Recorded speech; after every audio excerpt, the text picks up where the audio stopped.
Alright, everyone, say hi to the camera. Hi. Hi. How you doing? Alright. Now, let's get started. My name is Nicholas Novak, and I'm here to tell you why you should play Dungeons and Dragons. Now, there is an issue with socializing and interaction among us, and the game of D&D will provide a solution to such issues. Now, even in the games we play, there is no way to bring out other personalities and help ourselves experiment and implement those skills in the real world.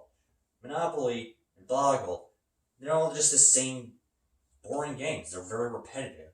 You can just buy lots, you can find words out of these letters, but what else can you do outside of that? Now here, I'd like to explain why there are some reasons that D&D can be beneficial to your health and how we can break those boundaries that all those games seem to like to stay within. So, now, the modern issues with these board games, as I mentioned before, they lack a lot of emotion, a lot of variation. Now, they just seem a little too linear. We're all just too bounded. There's no way to get outside. We just seem to be stuck in these loops. Repetitive. It's repetitive.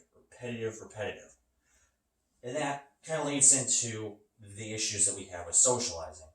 With these games that we play, we're not getting outside of our comfort zones. We're not able to develop any listening skills or develop better vocabularies. We don't seem to get these images that allow us to be more imaginative. Now, how can we solve all this? Well, I believe the answer is very simple. Just play the game of Dungeons and Dragons. With this game, there will be no more lack of communication. There won't be any more lack of anything that might hold us back from being our own creative selves. We have limitless imagination and limitless fun. All those barriers are going to be entirely broken. Now, seems a bit complex, right? Well, I'll tell you, it's not going to be easy the first game that you play. Now, if you're all new, if the Dungeon Master's new and the players are new, every session is going to be a learning experience. You got to start somewhere, and that's fine. It's not going to be easy, and once you get a rhythm, you'll get used to it, and you can start taking more risks, and you can make this very small game into something very big, and maybe one day you'll be bigger than Critical Role. Who knows? And it's not that hard. All you need is this player's handbook, and you can go inside of it, and you can take a look at some of the really nice looking images, and get a bunch of stats that you can play, which we could go into the next slide right here. And you'll see that the things that you can play and the things that you can be are just limitless. And what I like to be personally is a ranger. And I like to play more in the good alignment because I like to try and develop my good Samaritan skills. And you don't have to always be good, you can be evil. And you can understand why people are the way they are, why they're evil, and why they do the things they do. And you can also pick a race, like I've listed Minotaur for example, and Elf as an example, but there's more.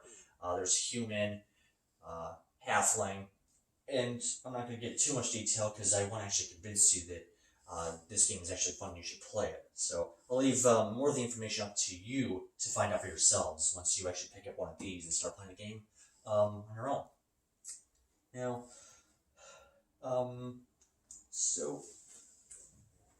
now when you play the evil alignments, you can learn what not to do in those situations where you can be good, and when you're good, you can be good, or you can double up on why you should be good, or on the things you can do to be better than good, really.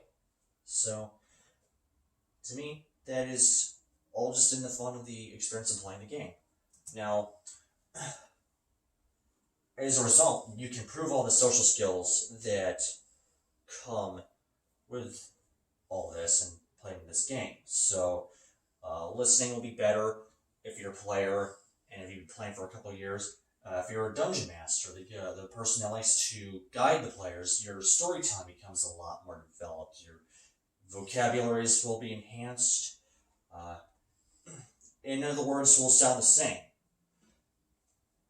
And if you're going to other social gatherings or other events, you can use those personalities that you've tried to develop in the role-playing part of the game to get yourself out of your comfort zones and make other new friends and of other cultures. Because that allows you to showcase all of the things and roles that you've learned from the game and from all of the other characters that you've created. Become one with the character at times.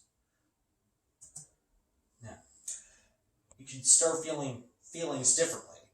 Now, coping with frustration and sadness is going to be one of the main aspects of the game. Rolling natural ones is not going to be fun, but it happens. It's part of the game, and that's what makes it a little more fun. And as more of that starts to happen, you will be able to develop your coping mechanisms better with frustration. Now, depending on character backstories and the story in itself, the plot, sadness and happiness will be more understood. You can cope with your sadness and talk with your players, talk with the dungeon master about your feelings about the game. And this will be more beneficial to you in other social situations that occur outside the game, because you'll be able to use what you've learned in the game to help understand others that are friends who probably don't play it a lot better. That's what I've done myself personally. I feel like I've come a pretty long way, and I think you can too, if you feel troubled in that category. So, with all that being addressed, I feel all of these issues have been resolved. Seems pretty simple. All you need is this player's handbook and just a couple friends. And if you want to find a dungeon master, I could be available. I've been playing this game for a little bit, and we can start having fun and tackling those issues, not just in the game, not just in the story, but also in the real world. Because every day there is an evil dragon of foreign occurrences to us humans, and with our training in the game of Dungeons and Dragons, no longer will this foe overwhelm and overpower us. So, to that, my friends, I say, we now shall get out there and slay that dragon that is holding us back from taking all those risks. Now, I'd like to thank you very much.